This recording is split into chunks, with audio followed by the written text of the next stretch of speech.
جالي سؤال من بنوته بتقولي لو سمحتي انا جايه برلين وعايزه اعرف متوسط الاسعار الاكل والشرب قد ايه، يعني ب 100 يورو اقدر اشتري ايه وب 50 يورو اقدر اشتري ايه. انا في الفيديو هنا رحت اشتريت شويه طلبات محتاجاها، فتعالوا هوريكم اشتريت ايه. اول حاجه انا بروح الدي عشان خاطر الدي جنب بيتي على طول، فبالتالي ما بقدرش اشيل حاجات مسافات بعيده، فبجيب من تحت بيتي على طول. جبت طماطم وكوسه ارنبيط وذره، وجبت عنب وجبت موز، والموز هتلاقوه اورجانيك واغلب الحاجات هتلاقوها اورجانيك. انا بجيبها عشان خاطر ابني، لكن انتوا لو عايزين توفروا اكتر ما تجيبوش ماركة البيو. جبت عيش وبصل وشوفان، وجبت مكرونة. جبت 3 انواع. اصلا انا كائن مكروني جدا، يعني دول مش هيكفوني اسبوع.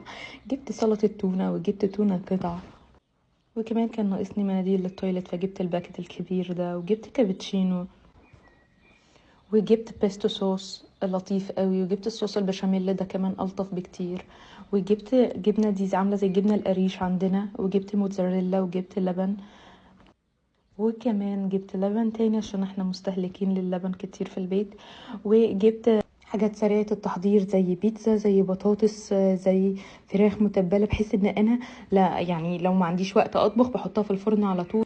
ودي سبانخ لطيفة جدا، ممكن تحطوها في اي حاجة وفي كل حاجة. وجبت خضار مشكل، وجبت شيا، ورجعت جبت مكرونة تاني عشان قلت لكم ان انا كائن مكروني، وجبت تمر.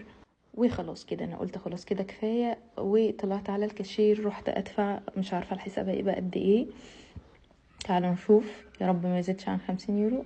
يا 50 يورو بالظبط.